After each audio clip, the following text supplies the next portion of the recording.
అభివృద్ధి ప్రదాత అయినటువంటి ఎమ్మెల్యే బత్తుల బలరామకృష్ణ గారి మీద ఏదవుతుందో మాజీ ఎమ్మెల్యే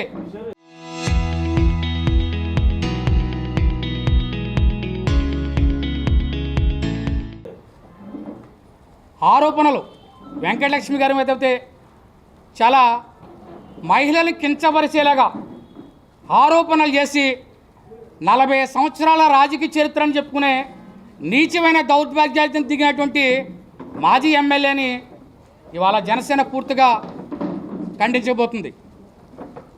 ఇవాళ నియోజకవర్గంలో అభివృద్ధిలో రాష్ట్రంలో ముందంజలోకి వెళ్తూ ఏ విధమైన క్రైమ్లో కానీ ప్రజల్ని శాంతియుతంగా పరిపాలించడంలో కానీ ఎక్కడా కూడా బత్తుల బలరామకృష్ణ గారు రాజానగరం నియోజకవర్గంలో 70, 175 నియోజకవర్గంలో రాజానగరంలో మంచి ఇదిలో ఉందని చెప్పుకోవాలి. అలాంటి రాజానగరం నియోజకవర్గంలో పక్క నియోజకవర్గం నుంచి స్థానికుడు కాకపోయినా మాజీ ఎమ్మెల్యే గత 2019లో అధికారంలోకి వచ్చి రాజానగరం నియోజకవర్గంలో ఒలకబెట్టింది ఏమీ లేదు. ఎంతమంది శిరోమండలం, అలాగే బీసీలపై దాడులు, బ్లేడ్ బ్యాచ్లు, గంజాయి బ్యాచ్లు, భూ కబ్జాలు, ఎవరైనా ఎదురు తిరిగితే అట్రాసిటీ కేసులు, ఎన్నో క్రైమ్లో వాళ్ళ రాజానగరంలో ముందుకు తీసుకెళ్లిన వ్యక్తి ఎవరు ఉన్నారంటే అది మాజీ ఎమ్మెల్యే అని చెప్పుకోవాలి. అభివృద్ధిలో వెనకంజలో ఉన్నాడు. నెంబర్ 1లో ఎవరుతున్నాడు చెప్పడం జరిగింది. ఈరోజు ఆయన ఆరోపణలు చేస్తూ ఉంటాడు. ఎందుకంటే ఎమ్మెల్యే గారి మీద మీరు ఏదో మట్టి మాఫియా చేస్తారో, గంజాయి అని అయ్యని ఆరోపణలు చేస్తారు.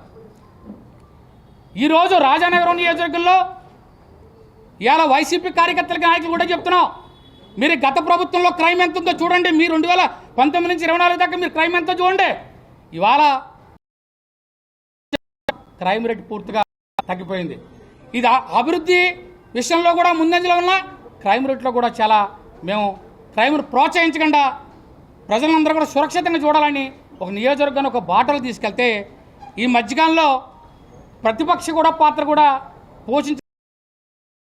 చేస్తూ మా జనసేన వీర మహిళ అయినటువంటి మా బత్తుల వెంకటలక్ష్మి గారి మీద కొంగు చాచి డబ్బులు దండుతుందని చెప్పేసి ఒక ఆరోపణ చేశాడు.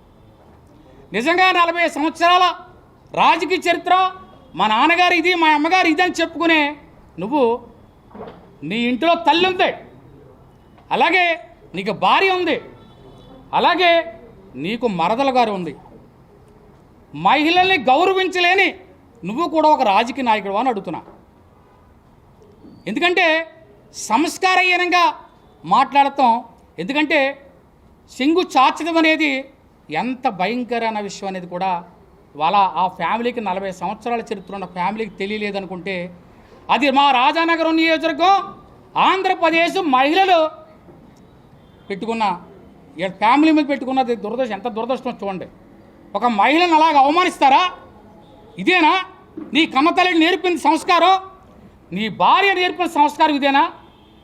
నీ రేపొద్దున రాబోయే రోజులు నీ పిల్లలకి ఏ సమాధానం చెప్తాను? ఆడవాళ్ళని గౌరవించడం నేర్చుకో. ఒక ఆయన అంటాడు, మా అబ్బా నాన్న అమ్మ గురించి మాట్లాడితే ఇంటికి వచ్చి కొడతానంటారు.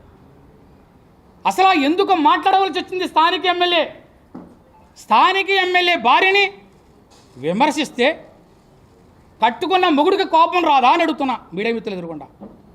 ఎంత బాధాకరం. మీడియా మిత్రులు మీకు కూడా అందరికీ తెలుసు, ఆడవాళ్ళు సోదరులు అందరూ ఉన్నారు. అలాంటి మాటలు మాట్లాడినప్పుడు ఎవరైనా కానీ మాట్లాడతారు. మాట్లాడకుండా ఎలా ఉంటారు? ఇవాళ అది చేస్తాం ఇది చేస్తాం అంటే జనసేన అనేది జన సైనికులు ఊరుకుంటారేమనుకుంటున్నారేమో, తాట తీసేస్తారు. ఎలాంటి నాయకుడిని ఉపేక్షించేది లేదు. గాదరాడ దొంగ విజయవాడలో బాటా షోరూంలో దొంగతనం చేశాడు, పుట్టక స్థాయి దొంగతనం చేశాడని ఎలక్షన్ల ముందు ఎన్నో ఆరోపణలు చేశావు. ఇవాళ నువ్వు ఎన్ని ఆరోపణలు చేసినా ఇవాళ అతను అసెంబ్లీలో వెళ్ళి కూర్చున్నాడు. నువ్వు దొంగని చిత్రీకరిస్తే నిన్ను 35,000 ఓట్లతో మెజారిటీ సుమారుతో నిన్ను ఓడించి ఇంటికి పంపించాడు. ఎంతకంటే అతను బత్తుల బలరామకృష్ణ గారు గొప్పోడు కాదని చెప్పడం నువ్వెవరో? ఇవాళ వాటిమిలో కురుంగిపోయి కార్యకర్తలు ఎవరో నీకు సపోర్ట్ చేయక ఏదో విమర్శలు చేస్తే నీకేదో ఇది వస్తుంది, భయపడతాననుకుంటున్నామో. రాజానగరం నియోజకవర్గంలో భయపడే ప్రసక్తి లేదు. ఎందుకంటే అభివృద్ధిలో నెంబర్ 1గా దూసుకుపోతూ రైతులకు పూర్తిగా సహాయ సహకారంగా రైతులు డెవలప్ చేయడంలో కావచ్చు, మహిళల అభ్యున్నతికి కావచ్చు, విద్యార్థుల భవిష్యత్తుకు కావచ్చు, మంచి దశ నిర్దేశం చేసుకుంటూ ఇవాళ రాజానగరం నియోజకవర్గం దూసుకుపోతున్నటువంటి బత్తుల బలరామకృష్ణ గారిని అడ్డుకోలేక వాళ్ళ ఫ్యామిలీ మీద ఈ రకమైన ఆరోపణలు చేయడం ఎంతవరకు తగ్గవో చూసుకోను. ఈరోజు మీరేమవుతుందో ఇవాళ ఒకప్పుడు వ్యాపారాలు చేసి ఓనర్ని చంపేసామంటాడు, బిజినెస్ చేసుకుంటూ ఒకప్పుడు ఓనర్లు చంపేసామని ఆరోపణ చేస్తాడు. అతను విజయవాడలో ఓనర్ ఇంకా బతికే ఉన్నాడు. మేము విజయవాడ అసెంబ్లీకి వెళ్ళినప్పుడు ఓనర్ ఇంట్లోనే పడుకుంటాం. ఇలాంటి పనికిమాలి ఆరోపణలు చేసి నీకున్న 40 సంవత్సరాల రాజకీయ చరిత్ర ఎంత చెడిందో అనేది కూడా ఇవాళ తేటతెల్లమైంది. అదే కాదు, ఇవాళ నువ్వు కొంగు చాచి అని వెంకటలక్ష్మి గారు ఏవైతే ఆరోపణలు చేశావో దండుకున్నారనవు. నీలో చిత్తశుద్ధి ఉంటే, నీలో నిజాయితీ ఉంటే వచ్చి లక్ష్మి పెట్టి వెంకటలక్ష్మి గారు కొంగు చాచి డబ్బులు దండుకుందని చెప్పు. నువ్వు ఒప్పుకుంటాను, నేను జనసేన పార్టీకి రాజీనామా చేస్తాను. బాంచత్ పనికిమాలి ఆరోపణలు చేయడం కాదు, తేల్చు, దిక్కు తేల్చు. ఎవరి దగ్గర లంచాలు తీసుకుంటావు వెంకటలక్ష్మి గారు, ఎవరి దగ్గర చెంగు చాచిందో తేల్చు. ఇవాళ 2019లో అధికారంలోకి వచ్చి మొత్తం రాజానగరం నియోజకవర్గంలో కొండలు దోసేసో, చెరువులు దోసేసో, అన్ని రకాల భూకబ్జాలు, బ్లేడ్ బ్యాగ్స్ అన్ని ప్రోత్సహించి ఇవాళ పక్క నియోజకవర్గంలో ఇవాళ ద్రాక్షారంలో నువ్వు కళ్యాణ మండపాలు ఎలా కడుతున్నావు, రియల్ ఎస్టేట్ ఎలా చేస్తున్నావు, జనాల సమాధానం చెప్పాలి. నువ్వు బెంగళూరులో నీకు ఆస్తులు ఎలా వచ్చినాయి, అలాగే హైదరాబాద్లో నువ్వు రియల్ ఎస్టేట్ ఎలా చేస్తున్నావు అనేది కూడా ప్రజలకు సమాధానం చెప్పాలి. ఇవాళ రాజానగరం నియోజకవర్గంలో కార్యకర్తలను అడ్డు పెట్టుకుని నువ్వు 2019లో అధికారంలోకి వచ్చి ఏ ఒక్క కార్యకర్తని కూడా బాగు చేయకుండా నీ సొంత బామర్దుల్ని, నీ బినామల్ని 10 మందిని పెట్టుకుని పూర్తిగా రాజానగరం నియోజకవర్గంలో దోసేసిన వనరులన్నీ కూడా నువ్వు కాదా అని అడుగుతున్నా ప్రశ్న మీద. ఇవాళ వనరులన్నీ దోసుకుపోయి ఇప్పుడు ఇవాళ కార్యకర్తల్ని 10,500 మందిని కార్యకర్తలను తయారు చేసి వాళ్ళకి బీమా కల్పించి వాళ్ళ యుద్ధానికి తయారు చేస్తావా? అంటే యుద్ధం వీళ్ళ చెయ్యాలి, అధికారంలోకి వచ్చిన తర్వాత నువ్వు సంపాదించుకుంటావా? ఇదేనా నీ 40 సంవత్సరాల రాజకీయ చరిత్రం? ఇవాళ మీ తమ్ముడు మాట్లాడతాడు, ఏం మాట్లాడతాడు? ఒక్కసారి ప్లేస్ నువ్వు చెప్పినా సరే, నేను చెప్పినా సరే, అంటే ప్లేసులు చెప్పాలా? అభివృద్ధిలో మేము నెంబర్ 1లో ఉన్నాం అన్నట్లో మేము నెంబర్ 1 ప్లేసులు చెప్పాలా? అంటే ప్లేసులు చెప్పి 2014లో ప్లేసులు చెప్పి అంతు పంతు చూస్తానంటే 2014లో ఓడిపోయామా? రాజనగరంలో ఓడిపోయారు మీరు. అలాగే అదే ప్రణాళికతో మళ్ళీ 2024లో వెళ్ళారు, ఓడిపోయారు. ప్రజలు మీకు తీర్పు ఇచ్చేశారు. ఇంక నువ్వేం చూస్తావు? ఎవరిని చూస్తావు? జన సైనికులు అందరూ చూస్తావా? ఇవాళ ఇదే తమ్ముడిని అడుగుతున్నాను. మీ అన్నగారు మీడియా ముందు రాజానగరం నియోజకవర్గంలో నాపై బత్తుల బలరామకృష్ణ ఒక్క ఓటుతో నెగ్గితే రాజకీయ సన్యాసం చేసుకుంటానని చెప్పాడు. ఎక్కడికి వెళ్ళాడు? రాజకీయ సన్యాసం ఎక్కడ తీసుకున్నాడు? రాజీనామా ఎందుకు చేయలేదు? దీని మీద మాట్లాడు. మీ అన్నయ్య గురించి దమ్ముంటే నువ్వు మీ అన్నయ్య దీని గురించి మాట్లాడు, అప్పుడు నిజమైన రాజకీయ నాయకుడిని ఒప్పుకుంటాను. ఇవాళ ఇంట్లో దూరేసిన వ్యక్తి, ఓడిపోయిన వ్యక్తి, ఇవాళ 35,000 ఓట్ల మెజారిటీతో నగ్గిన బత్తుల బలరామకృష్ణ గారు సత్యమైన ఆరోపణ చేయడం ఎంతవరకు సరి అని చెప్పేసి నేను ప్రధానంగా అడుగుతున్నాను. రాజకీయాల్లో విమర్శలు చేయొద్దు అంటలే, రాజకీయ విమర్శలు చేయండి, వ్యక్తిగత విమర్శలు చేయడం ఎంతవరకు కరెక్టో, అలాగే మహిళల మీద ఎందుకు విమర్శలు చేయడం కరెక్టో. ఇవాళ స్టేట్లో మాధవి లత గారిని జుట్టు పాటులు లాక్కొచ్చి కొడతానంటాడు, అలాగే గంటా స్వరూపు వాళ్ళని కూడా లకారంతో తిడతాడు. అంటే మహిళలంటే పూర్తిగా గౌరవం లేదా? రాజానగరం నియోజకవర్గంలో ఇదేనా? రేపు పొద్దున రాబోయే రోజుల్లో మళ్ళీ మీరు ప్రతిపక్ష పాత్ర పోషించాలంటే అంటే మహిళలు గౌరవించరు, మేము మహిళలు ఎలాగే తిడతామని చెప్తారా? ఆ వెంకటలక్ష్మి గురించే కాదు, నువ్వు ఆ మహిళలు ఆంధ్రప్రదేశ్లో ఉన్న మహిళలందరూ కూడా మొన్న కావాలి మహిళలు జుట్టు పట్టుకుని లాక్కొచ్చి కొడతానంటాడు అధికారంలోకి వచ్చాక.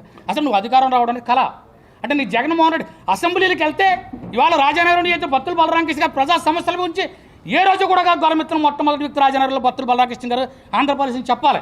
ఇవాళ నువ్వు వాళ్ళ 2019 అధికారంలోకి వెళ్తే ఏం చెప్తావు? మా నాయుడు మా జగన్మోహన్ రెడ్డి ఇవాళ జైలుకి వెళ్ళి వచ్చాడని చెప్తావు, లేకపోతే పెట్టగదలు చెప్తావు. రాజానగరం నియోజకవర్గంలో అంతమంది జనం దగ్గరికి అసెంబ్లీకి వెళ్ళి సొల్లు చెప్పు నువ్వు. కానీ ఎమ్మెల్యే మా బలరామకృష్ణ సొల్లు చెప్పలేదు. అభివృద్ధిని ప్రజల కష్టాలని ప్రతి కూడా పేపర్ రూపంలో రాసుకుని వెళ్ళి చెప్పారు. ఇవాళ ఏమవుతుందో నీ నియోజకవర్గంలో నీ మండల కన్వీనర్లు కావచ్చు, ఎంపీపీలు కాదు, జడ్పీటీస్ కావచ్చు, నీ అవినీతి బట్టపైతంతా మా దగ్గర ఉంది. నీ మండల కన్వీనర్ రాజానగరంలో ఈ మండల కన్వీనర్ భూ కబ్జాలు చేసి ఎన్ని చెరువులు కప్పెట్టి ఎన్ని కబ్జాలు చేసే ఫైల్ మా దగ్గర ఉంది. అలాగే సీతానగరం మండలం సంబంధించినటువంటి జడ్పీటీసీలు ఎంపీపీలకు సంబంధించినటువంటి ఇవాళ పక్క నేషనల్ హైవేలో కూడా బార్లు పర్మిషన్ తెచ్చే పొజిషన్లో కూడా కొంతమంది ఉన్నారు. అలాగే కోరుకొండ మండలంలో కొంతమంది మీరు చేసే కన్వీనర్లు కావచ్చు, జడ్పీటీసీలు ఎంపీపీ కూడా అంత దందా వ్యవహారాలే, అంత లిక్కర్ సిండికేట్ మాఫియాలు. అలాగే ఇవాళ ఒకడు చెరువు కప్పేడేసి కాలేజీలు కట్టించేస్తాడు. ఇవన్నీ మా దగ్గర ఫైల్ ఉంది. సరైన సమయం వచ్చినప్పుడు తీస్తామని ఊరుకున్నాం. ఎందుకంటే అభివృద్ధిని తీసుకెళ్ళాలి, ప్రజలకు ఏ విధంగా ఇబ్బంది ఉండకూడదు. మనం ఇవన్నీ ప్రతిపక్షాల గురించి ఎక్కువగా మనం ఇవన్నీ పైలట్ దొరికితే పాపని ఆడిపోతాడని మా ఎమ్మెల్యే గారు అలాగే మమ్మల్ని జోకెడుతున్నాడు. ఖచ్చితంగా మీ సిక్క తీస్తున్నాం, మీ ఫైల్ అంతా రెడీగా ఉంది. రేపొద్దున ఎవరెవరో దందాలు చేశారో, ఎవరెవరో అక్రమ ఆస్తులు చేసి అక్రమ దందాలు ఎక్కడ చేశారు, ఎన్ని కూడా ఫైల్ దగ్గర ఉంది. త్వరలో తీస్తాం. మీ బండారిని అంతా బట్టబయలు చేసి మేము ఖచ్చితంగా ఎట్టి పశువులు కూడా ఉపేక్షించాం. మేము యుద్ధానికైనా సిద్ధం, అది కూడా చెప్తున్నాం మీడియా ముందు. అభివృద్ధిలో మీకంటే ముందున్నాం. మీరు యుద్ధమే కావాలి, పోరాటం చేద్దాం అనుకుంటే చేయండి. మీరు అధికార పార్టీ మీద అడగడం తప్పులేదు, కానీ వ్యక్తిగత విమర్శలు పోవద్దు. మళ్ళీ యుద్ధం చేస్తాం, దాడులు చేస్తాం అంటే అవసరం మేము కడల పెట్టులో రెడీగా ఉంటాం. మేము భయం మాకేం లేదు, 35,000 ఓట్లతో లెక్క మా బలం మాకుంది. మీరు సామరస్యంగా ప్రతిపక్ష పాత్ర పోషించడం తప్పులేదు. రెచ్చగొట్టే ధోరణికి వెళ్తే మాత్రం ఖచ్చితంగా మేము కూడా జన సైనికులు ఖచ్చితంగా మేము రెడీ. అందు గురించి మాట్లాడే ముందు మాట్లాడండి. మీ ఇంట్లో కూడా ఆడవాళ్ళు ఉన్నారు, అంత ఆడవాళ్ళు ఉన్నారు కాబట్టి మీరు 40 సంవత్సరాల రాజకీయం. ఎందుకంటే మీరు ఇవాళ లక్కీ డ్రాలో గెలిచానంటాడు ఎమ్మెల్యే. లక్కీ డ్రాలతో గెలిచేవాటి, లక్కీ డ్రాలోకి వెళ్తే ఒకటి రెండు లక్కీ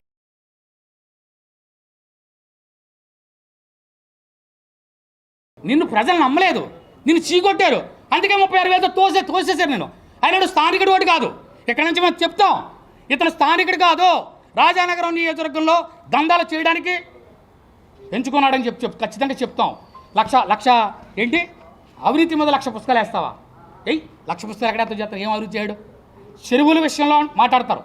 చెరువులు ఎవరేంటి? గత తీర్మానాలు పంచాయతీ వాళ్ళు తీర్మానం చేస్తారు. నీ పంచాయతీ ప్రెసిడెంట్ మీ పార్టీ వాళ్ళే కదా, గతంలో ఇంకా అవ్వలేదు కదా, కొత్త వాళ్ళు రాలేదు కదా.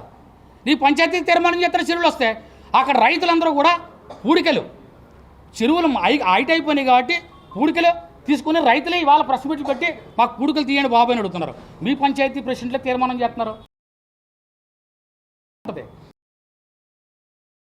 చెరువు పూడికల విషయంలో మాకు ఏ విధమైన సంబంధం లేదు. మీరు చేస్తే చేసుకోండి. మీరు వైసీపీలో తోలుకోమని చెప్తున్నారు.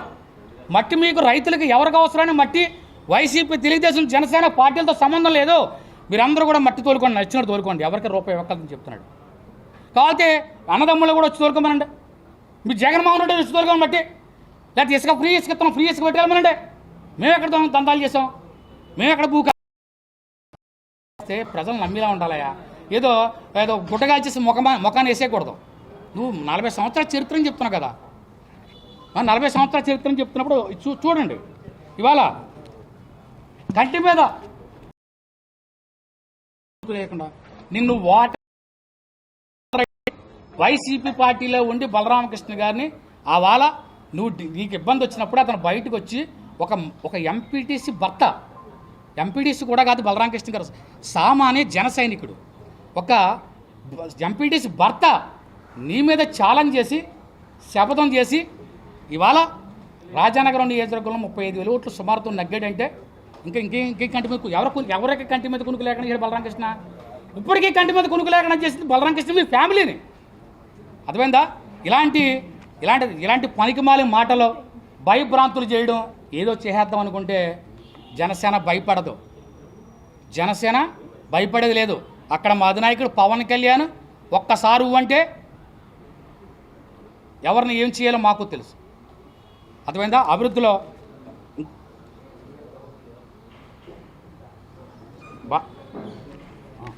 భాష మార్చుకుంటే మంచిది. ఎలా ఒక మీడియా మిత్రులందరూ కూడా ఈ అవకాశం తిరుగుతాం సార్. పైలట్ని ఇవాళ స్టార్ట్ చేస్తాం సార్. ఇప్పుడే స్టార్ట్ చేస్తున్నాం. వీళ్ళ మీద అవినీతిని బట్టబయలు చేస్తాను. మొత్తం వీళ్ళకి సంబంధించిన టీము ఆఖరికి కోరుకున్న మండలంలో వీళ్ళకి సంబంధించిన ఒక్కజన స్పీడ్ ఐటాలు కానీ నకిలీ విత్తనాలు కానీ అన్నీ కూడా మేము ఖచ్చితంగా ఇచ్చేసి వీళ్ళ క్యాడర్ అంతా కూడా బట్టబయలు చేసి ఇచ్చేస్తామని చెప్పి చదివిస్తున్నాం. యశ్వాదం జనసేన పార్టీ రాష్ట్ర నాటక అకాడమీ డైరెక్టర్ని సీతారాం మండలం అది. మరి ప్రశాంతంగా అభివృద్ధిలో దూసుకుపోతుంది.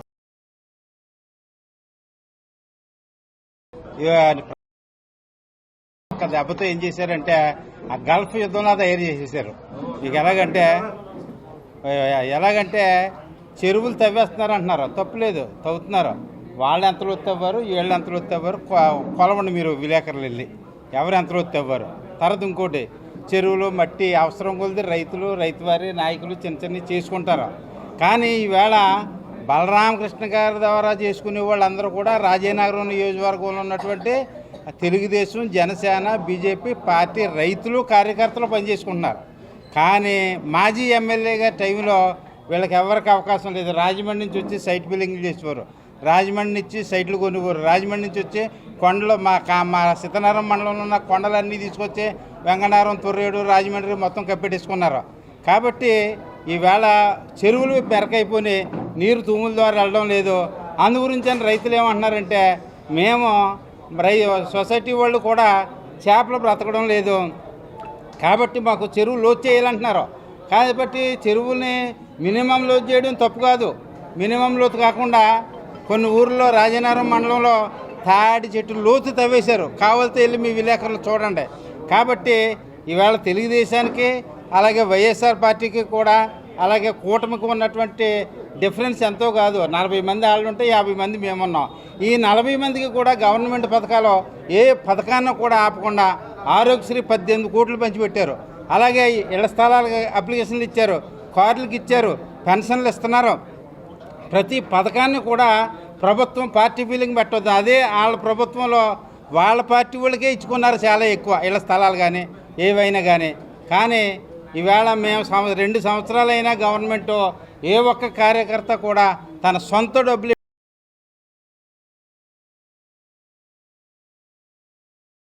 ఎమ్మెల్యే గారు ఖర్చు పెట్టుకున్నట్లతో చేస్తున్నాం తప్ప అన్యాయంగా సంపాదించినంత ఏ కార్యకర్త కూడా 3 మండలాల్లో కూడా ఎవరు చేయడం లేదు.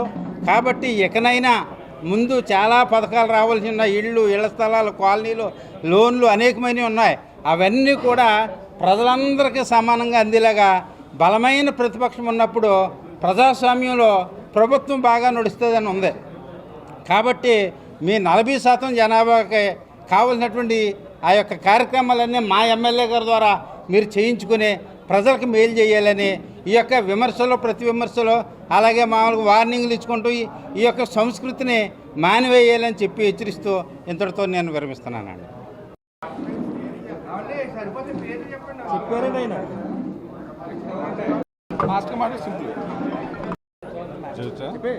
చెప్పచ్చండి, స్టార్ట్ చేయొచ్చా? ఓకే అండి, చెప్ప నాయకులే రాష్ట్రంలో 175 నియోజకవర్గాల్లో అభివృద్ధిలో ముందు తీసుకెళ్తుంటే ఒక ముందు వరుసలో రాజానగరం నియోజకవర్గం ముందడుగులో ఉందని చెప్పేసి సగౌరవంగా నేను చెప్పగలుగుతున్నామండి. కారణం ఏంటంటే బత్తుల బలరామకృష్ణ గారు అన్ని కార్యక్రమాలు అంటే సేవా కార్యక్రమాలు చేయాలి ముందుకు వచ్చి చెప్పి ముందు ఆయన ఒక సంపాదనలో ముందే ఉన్నాడు. దైవభక్తులు ఉంటూ ప్రజలకు సేవ చేయాలనే ఉద్దేశంతో రాజకీయాల్లోకి వచ్చాడు చెప్పి రాజకీయాన్ని అడ్డు పెట్టుకుని దోచుకుందాని ఉద్దేశంతో ఆయన రాలేదండి. ఈ ఎలక్షన్లో బత్తుల బలరామకృష్ణ గారి మీద ఇప్పుడున్న ప్రతిపక్ష నాయకుడు చాలా ఆరోపణలు చేస్తూ ఉంటారు. ఏదీ నిజం కాదు. ఎలక్షన్ ముందు పుట్టపర్తి సత్యబాబా ట్రస్ట్ నుంచి ఏదో తీసుకొచ్చేసారని చెప్పి ఛాలెంజ్ విసిరారు. దానికి బత్తుల బలరామకృష్ణ ఒక ఛాలెంజ్ విసిరారు. నువ్వు నిరూపించగలిగితే నేను రాజకీయాలు ఇప్పుడే పోటీ చేయని విరమించుకుంటా అని చెప్పి ఆ రోజే ఛాలెంజ్ చేశారు. దాన్ని నిరూపించలేకపోయారు. తర్వాత కోడి పందాల్లో 10 కోట్లు తీసుకున్నాడని ఒక ఆరోపణ.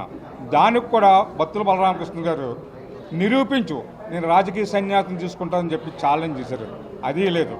మొన్న బత్తుల వెంకటలక్ష్మి గారు మా సోదరి, ఆవిడ నియోజకవర్గ ప్రతి ఇంటికి ఒక ఆడబొడుసు అనమాట అండి. అందరూ కూడా ఆవిడని సొంత ఆడబొడుసులా చూస్తారు. ఆవిడని చాలా గౌరవంగా చూస్తారు. అలాగే ఆవిడ కూడా ప్రజలందరూ కూడా చాలా గౌరవంగా తీసుకుని నియోజకవర్గంలో ప్రతి ఒక్కరినే పేరెట్టి పిల్లగల స్థామత ఉందండి ఆవిడకి. అంటే ప్రతి గడప ఎక్కుతుంది దిగుతుంది, సేవా కార్యక్రమాలు చేస్తూ ఉంటుంది. ఆవిడ విమర్శించారు. ఆ రోజే అలా దిగజారిపోయారండి. మొన్న ఎలక్షన్లో 34,000 ఓట్ల మెజార్టీతో వచ్చారు.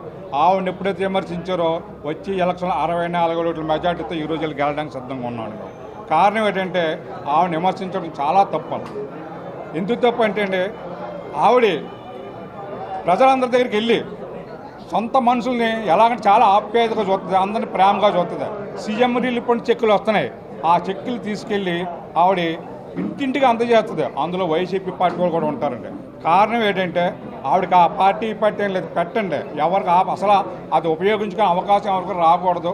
దురదృష్టవశాత్తు కొన్ని మందికి వస్తుంది కనుక నేనే స్వయంగా తీసుకెళ్ళి ఇస్తానని చెప్పి ఇంటింటికి తీసుకెళ్ళి అవి ఇచ్చి ఆవిడ ఏ పార్టీ అయినా సరే ఇచ్చి రావడం శాతం. అటువంటి ఆవిడని విమర్శించినప్పుడే మీ పతనం నాంది అయిపోయింది. ఇంకా మేము చెప్పేది, అభివృద్ధిలో ముందున్నప్పుడు మీరు ఏమైనా విమర్శించదలుచుకుంటే చేసిన తప్పు నిజమైన నిర్ధారణ చేసుకుని దానికి ఆధారాలంటే విమర్శించండి. దానికి సమాధానం బత్తుల బలరామకృష్ణ చెప్తారు. ప్రతిసారి మసిపూసి ముఖం మీద వేసేంత తుడుచుకునే పరిస్థితిని దాటిపోయిందనమాట. ఇప్పటికీ ఇంకా ఆయన క్షమించేలా లేరు. మీరు ఇప్పటికైనా నియోజకవర్గ అభివృద్ధిలో ముందుకు వెళ్తుంది కనుక మీరు సహకరించాలనుకుంటే మీరు ఈ పందా మార్చుకుని ఎక్కడైనా పొరపాటు ఉన్నప్పుడు మాత్రం విమర్శించండి, దాన్ని సద్వినియోగంగా తీసుకుంటారు. ఇది జన